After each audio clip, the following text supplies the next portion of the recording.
Good morning, students. Once again, we are here to discuss the biology chapter, and our recommended book is Science Biology Class 10. And we are dealing the first chapter, that is life process. And in this video, we are going to discuss the dental caries, that is tooth decay. We all know that enamel is the outermost covering of the crown of teeth. It is the hardest material of the human body and chemically made of the calcium phosphate.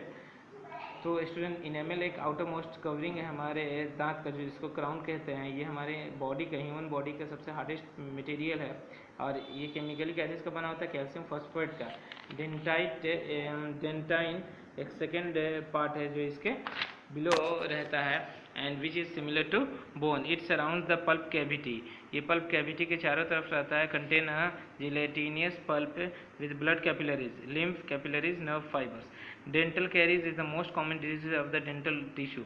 Dental caries जो होता है ये most common disease है dental tissue का, mainly of enamel and dentine of premolars and molars.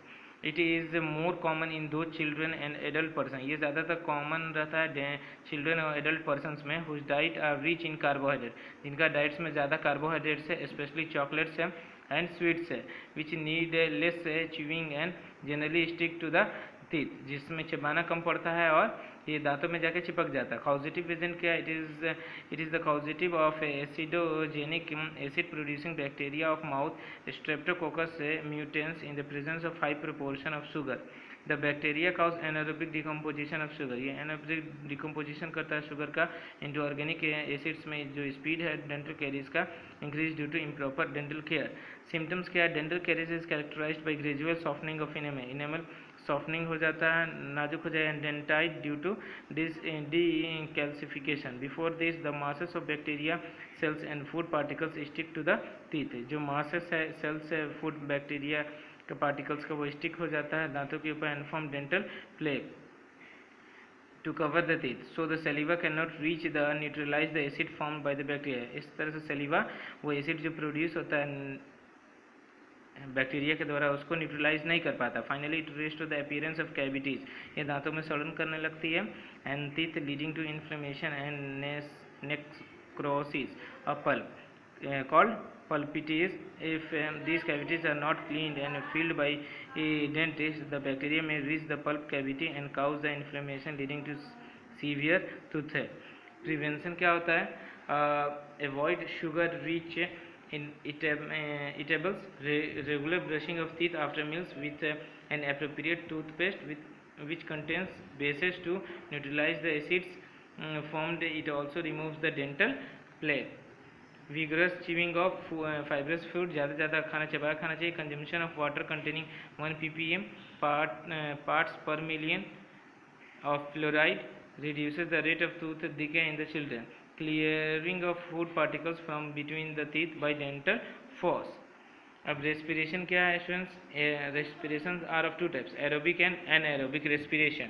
Process of respiration can be divided into two categories, that is aerobic।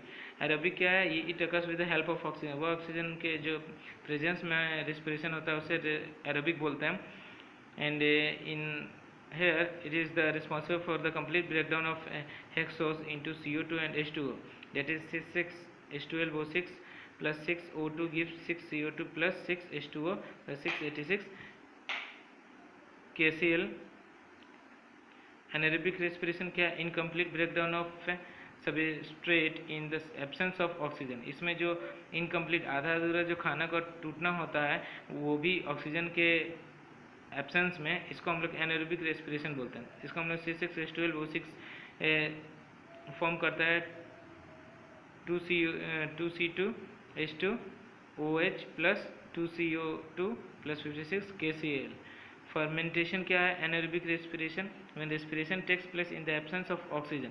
जब respiration absence of oxygen में होता है तो इसको हम लोग फर्मेंटेशन बोलते हैं। It is called anaerobic respiration. Other terms like a fermentation and intramolecular respiration are also used to describe the process। In this process, the evolution of carbon dioxide and accumulation of ethyl alcohol takes place in cells। Fermentation has been reported for the formation of organic acids like lactic acid in muscle cells, butyric acid, acetic acid, etc। C6H12O6 East C2 2C2H5OH plus 2CO2 plus energy. ये दिखाता है students कैसे in all this cases first step in the breakdown of glucose जिसमें 6 carbon compound टूटता है, 2 molecules of 3 carbon compound called pyruvic acid. This occurs in the cytoplasm during anaerobic respiration. Pyruvic acid convert कर देता है ethanol में carbon dioxide में. It also takes place in the cytoplasm. In muscle cells during anaerobic respiration the lactic acid is formed. Aerobic breakdown जो होता है pyruvic acid में takes place in mitochondria. It forms 3 molecules of CO2. Here H2O is also formed. Energy released during respiration is used to the form of ATP, that is adenosine triphosphate. Now here is the differentiate comparison of the energy released and end product in alcoholic fermentation and respiration.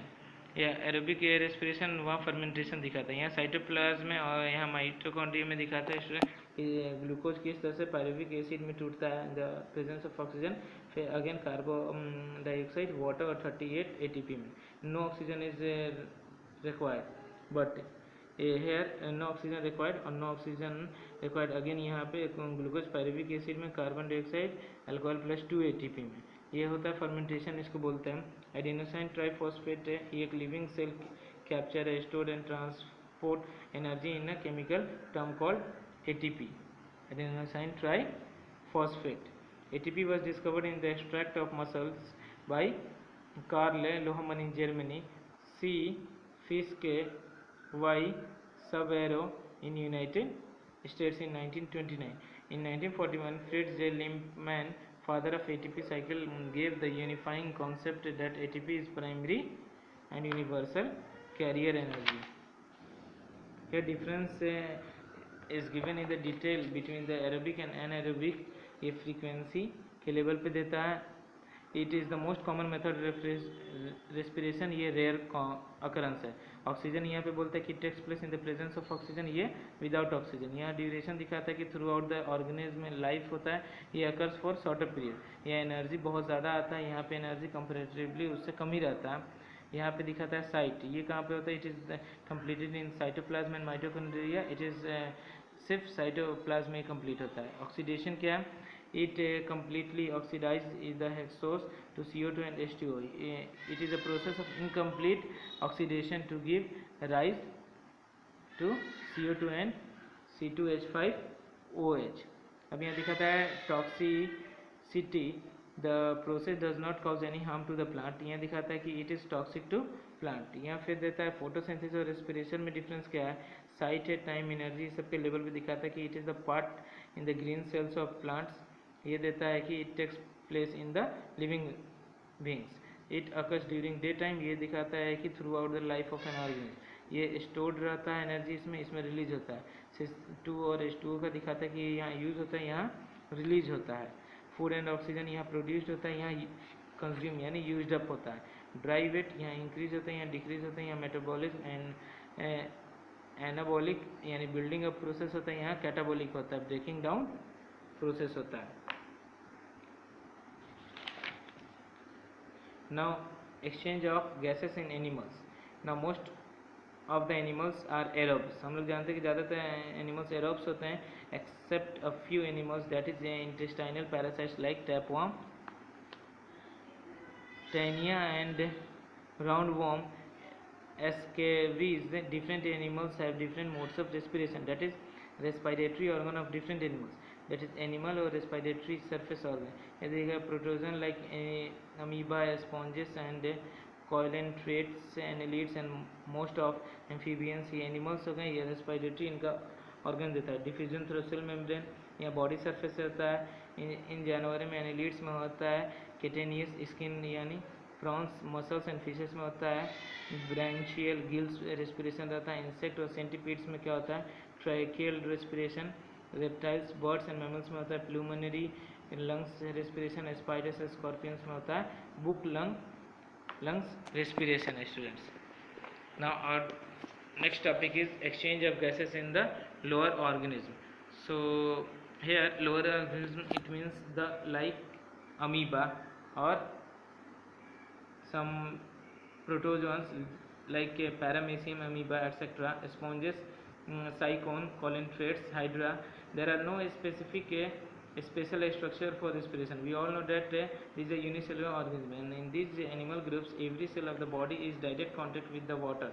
So there is a direct exchange between the oxygen and surrounding. यहाँ पे directly water से contact रहता है, इनका body का जो cell है ये डायरेक्टली एक्सचेंज कर देता है ऑक्सीजन अपने सराउंडिंग्स और carbon dioxide of the body cells में, demonstrating the principle of diffusion. This is called the body surface respiration ये करते हैं, and this is called body surface respiration. Inside the cells oxygen is used in the oxidation of glucose inside mitochondria to produce CO2, water and energy rich molecules. मैं दिखाता है किस तरह से ये न्यूक्लियस है इनका, अब प्लाज्मा मेम्ब्रेन है जो रिलीज करता है और सरफेस एक्सचेंज डिफ्यूजन आता है ना. Exchange of gases in higher organism में दिखाते हैं. In higher organisms, the body wall is thick, making diffusion impossible. Secondly, due to the high metabolic rate, their energy requirement are high. Thirdly, their body volume is very large, so the oxygen cannot diffuse to all the cells.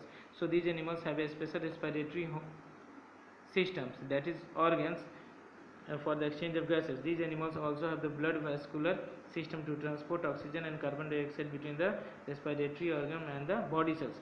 Different higher organisms have different organs for respiration. For example, humans have lungs. The rate of the respiratory depends upon the habitat of the animals. ये नहीं बताता है कि animals के अपने habitation और habitat के कारण उनके अंदर का जो रेस्पिरेशन का रेट है ये डिपेंड करता है. Animals living in the water derive the oxygen dissolve in water, while the terrestrial animals derive their oxygen from the atmosphere. Since the solubility of oxygen in water is low, there is not much oxygen available to aquatic animals, so the rate of breathing in aquatic animals is much faster than the terrestrial animals. So this is the end of this video part, student. We will meet in the next video. That's all. Thank you.